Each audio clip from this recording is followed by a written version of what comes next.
Gel hadi göre kimler yaslar. Hadi ben kapışıyorum şu an. Şalan, bu yoksan. Bir yaxşı maşın, bu sonunda paylaşır. Kim imtahan keçirəcək, kim yaxşı şey olsa, ona verəcək bir kürk sürəcək. Yəni, qalaltı ya da meyve hansını Təşəkkür edirəm sənə, minnətdaram. Deməli, məktəb keçən illəri bizim şagird idi və deməli, adım sonra söylədim. Şansım. Üstündən yazılır. Keçən illəri sizin sıralarda dəftə otururdu və çox çalışkan şagird idi.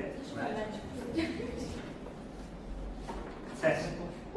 İzzat müəllimin gəlmə şəkli var idi ki, ondan zərbəyə başlayır.